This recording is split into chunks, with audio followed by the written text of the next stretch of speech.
สาบีได้สบายดีสบายดีทุกการที่เขาว่าหับส้มเขียวมือนีสีผ้าพี่น้องมาหับส้มบรรยากาศอยู่ทงหน้าที่ว่าสำเร็จในการเก็บเกี่ยวผลดอกปลูกก็คือเขาหน้าปี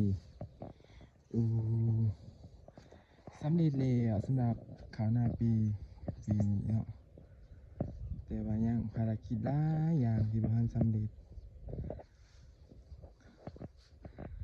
มือนี้แม่นครับภารกิจเหยียนเฟือกที่ว่าฝากเขาเอาไว้ให้อันตัวงัวตัวขั้วไปกินยามฤดูฝนปีหน้าหรือว่าอันยามที่เฮาปลูกมาเท่านั้นเนาะเพราะว่าอีกบ่โดนก็ได้ปล่อยแล้วนี่เนาะทางบ้านเฮายังปล่อยสัตว์หากินตามธรรมชาติอยู่เนาะเขตชนบทมันออกเป็นหน้าเฮาดีเนาะบรรยากาศก็ดีอันนี้มีกองฟ้ากองเฟือกเก็บเขาหลายน้อยหนึ่งกับเขาหับเนี่ยคือมาเมื่อยพี่ดึกแท้พี่น้องทางไหนมันยังไม่ได้เลี้ยวเทือเนาะหน้าข้างๆไม่ได้เลี้ยวเทือเขาจะยังเก็บเกี่ยวอยู่ส่วนมาตุ้งตัวยังเฮากะปล่อยเพื่อนแถเลี่ยมในบ้านหากินตามใจเพื่อนเนาะคือกับม่วนนะฮะเนาะแบบลักษณะแบบได้ซื้อปลดปล่อยถือปล่อยมาเนี่ยนะในการนี่ก็ดีลองเดียวเลยเนาะในมือสาวโอเคแล้วสิไปกีบป้าเขาห้องห้ามอีกก่อนเธอหนึ่งซ้ำเร็จไปแล้วหนึ่งกองยังอีกกองหนึ่งขอฝากบอลก็จะสิบหาที่ยังสิมาต่อ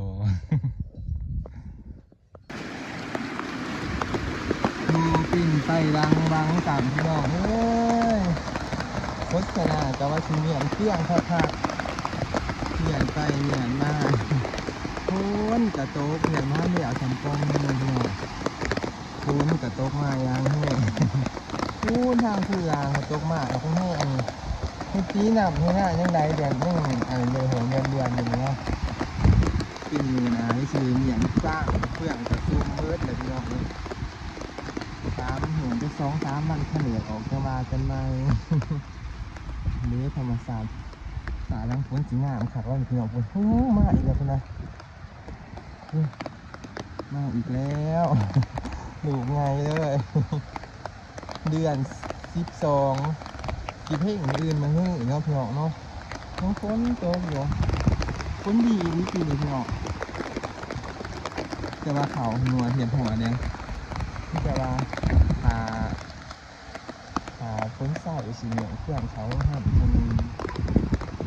นคิดบรรยากาศสวยๆของเหนือเบื้องเลยเป็นฉากไหนดีฝนดีแห้งปีนี้ฝนดีแห้งฝนจัดขาดนึง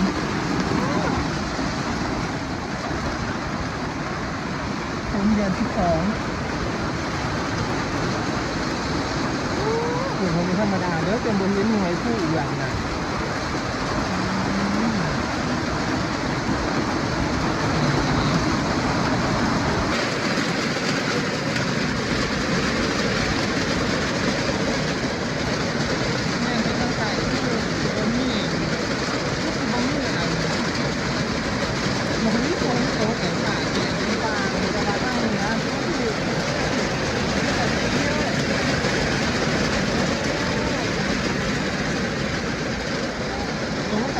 ขอบคุณลูกมีเพื่อนนี่เนี่ยหนึ่งมีหน้าหอบซ้องอะไรปีนะ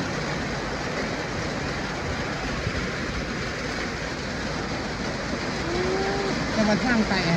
ป่าห้ามไหนเจ๋ยังฟางอยู่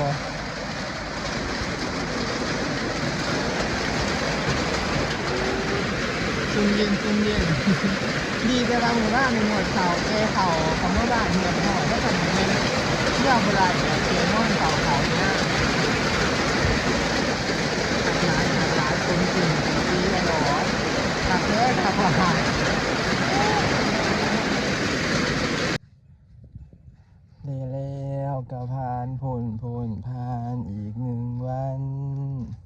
กิจกรรมอยู่ไฮอยู่นะ ได้เวลากลับบ้านครับเพื่อนโอ้ต้นขี้เล็กกระดังปลูกปีกายเลย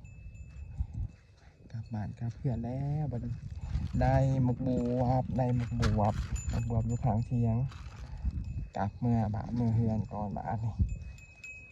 บ๊ายบายตัวหัวตัวขวาย ครับมือกันมาสานกันเด้อวันนี้ขอบใจทุกท่านที่เข้ามาหาส้มคลิปก็ให้ทุกท่านที่ว่าเข้ามาหาส้มคลิปอยู่สบายดีประจุหูสุขคน สุขกายสบายใจมีแต่ความสุขกายสุขใจขอขอบใจที่เข้ามาหาส้มเด้อบ๊ายบาย